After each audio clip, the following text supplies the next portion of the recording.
ज़्यादा तली चीज़ों के सेवन से या फिर ज़्यादा फास्ट फूड खाने से आप कोलेस्ट्रॉल बहुत ही ज़्यादा कंज्यूम कर लेते हैं, जो कि बाद में गॉल ब्लैडर स्टोन का कारण बन सकता है। दोस्तों, गॉल ब्लैडर स्टोन आजकल बहुत ही कॉमन होने वाली बीमारी बन गई है, जो कि कम उम्र के लोगों में भी पाई जाने लगी है। तो आज हम इसी टॉपिक पे बात करेंगे कि गॉल ब्लैडर स्टोन आखिर बनते कैसे हैं, इसको डायग्नोस कैसे किया जाता है और इसका इलाज क्या है। तो आइए शुरू करते हैं। शुरू करने से पहले मैं आपको रिक्वेस्ट करूंगा, अगर आपने हमारा चैनल सब्सक्राइब नहीं किया तो प्लीज़ सब्सक्राइब कर दीजिए। ये हमारा एक मोटिव है कि हेल्थ इन्फॉर्मेशन हर एक आम इंसान तक पहुंचे और वो किसी भी बीमारी को लेके ज़्यादा सजग हो। दोस्तों, किसी भी बीमारी को अच्छी तरह से समझने के लिए पहले हमें उसकी नॉर्मल फिजियोलॉजी को समझना पड़ता है। तो नॉर्मल फिजियोलॉजी इसकी ये है कि गॉल ब्लैडर जो है वो एक स्टोर हाउस है जो कि बाइल को स्टोर करता है। तो अब आपके दिमाग में ये क्वेश्चन होगा कि आखिर ये बाइल क्या चीज होती है। तो जो हमारा लिवर है वो बाइल को प्रोड्यूस करता है।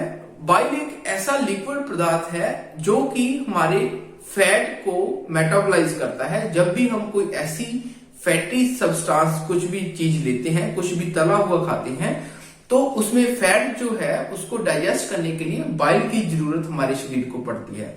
तो ये बाइल सीधा हमारे इंटेस्टाइन्स में, हमारे पेट में ना जाकर वो पहले गॉल ब्लैडर में स्टोर होता है, और ये गॉल ब्लैडर में स्टोर होने के बाद ही जब हम कोई ऐसी चीज खाते हैं तो गॉल ब्लैडर से मूव होके इंटेस्टाइन्स में आता है। तो एक सिंपल सी बात है कि गॉल ब्लैडर एक स्टोर हाउस है जो कि बाइल को स्टोर करके रखता है।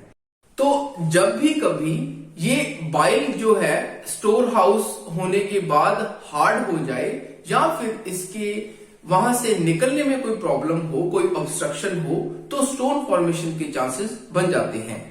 तो दोस्तों, ये जो गॉल ब्लैडर स्टोन है वो वर्ल्ड वाइड प्रॉब्लम बन चुका है, जो कि पूरी दुनिया में अब इसके मरीज पाए जाते हैं।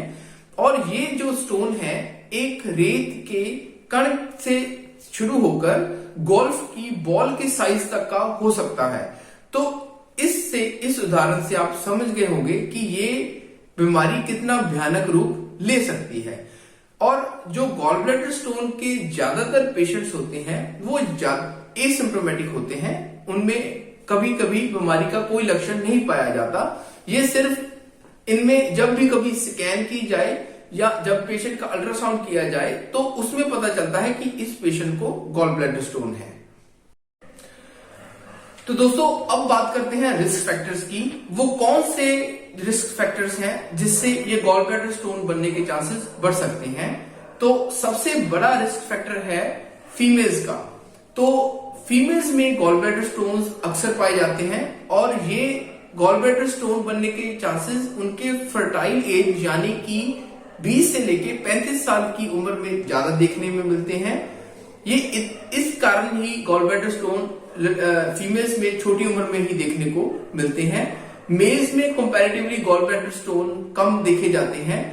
और दूसरा सबसे बड़ा कारण है हार्मोनल थेरेपी। जो पेशेंट्स कॉन्ट्रासेप्टिव्स पे हैं या फिर किसी प्रकार की हार्मोन मेडिसिन ले रहे हैं, वहां पे भी ये गॉल ब्लैडर स्टोन्स ज्यादा देखे जाते हैं।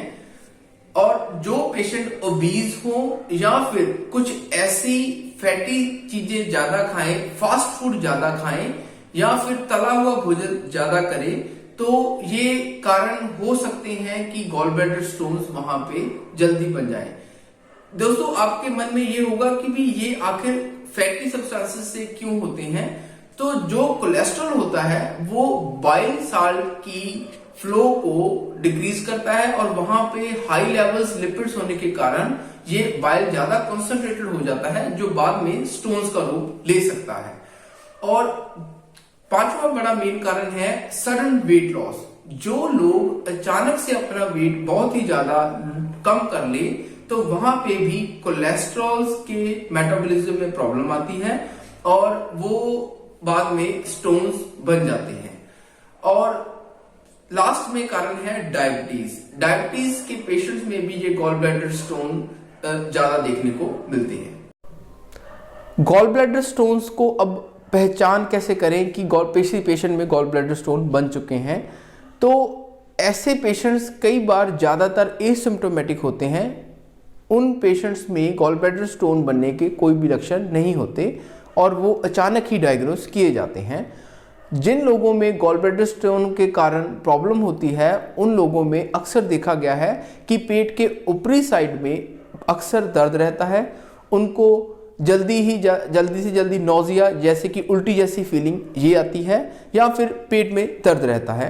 ये दर्द कई बार पीठ की तरफ मूव भी करता है जो कि बैक में पेशेंट को फील होता है और यही दर्द कई बार इतना तेज हो जाता है कि भी पेशेंट से दर्द सहा नहीं जाता। तो ये है clinical presentation gall bladder stone की।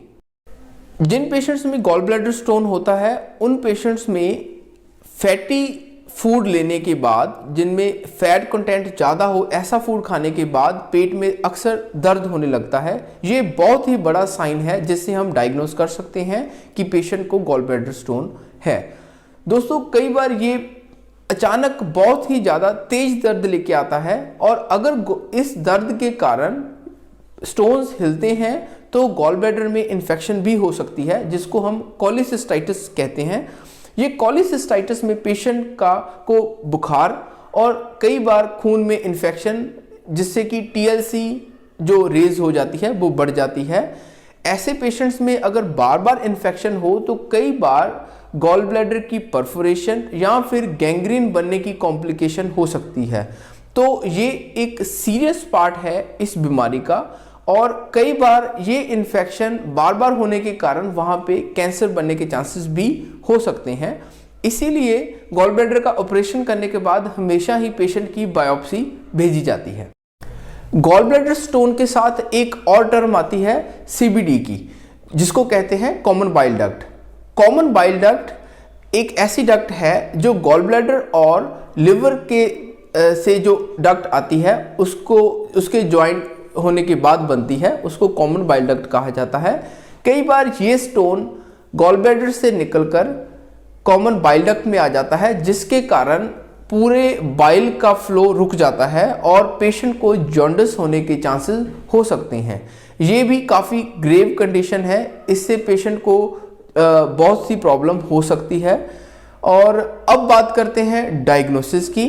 तो दोस्तों इसका मेन डायग्नोसिस जो है हम अल्ट्रासोनोग्राफी उससे कर सकते हैं। एक बहुत ही सिंपल सा प्रोसेस है जिसमें आप स्कैनिंग सेंटर में जाके आप अपने पेट की स्कैनिंग करवाएंगे और उससे आपको पता चल जाएगा कि आपके गॉल ब्लैडर में स्टोन है या नहीं है। इसके अलावा कुछ और एडवांस टेक्नोलॉजीज भी हैं जिसमें कुछ डाइज इंजेक्ट की जाती हैं आपके ब्लड में और उसके बाद स्कैनिंग की जाती है, पर ये भारत में इतनी प्रचलित नहीं है और यहाँ पे सिर्फ अल्ट्रासोनोग्राफी से ही या फिर CT और MRI से ही हम डायग्नोस करते हैं कि गॉल ब्लैडर में स्टोन है या नहीं है। तो अब बात आती है ट्रीटमेंट पार्ट की।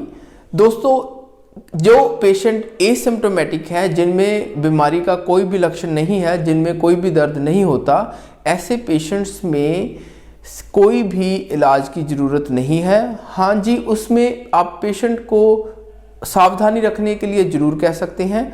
उसको आप एडवाइस कर सकते हो कि वो कम फैटी फूड खाए, जो कि कोलेस्ट्रॉल इनटेक अपनी वो कम करे, फैट कंजप्शन कम करे।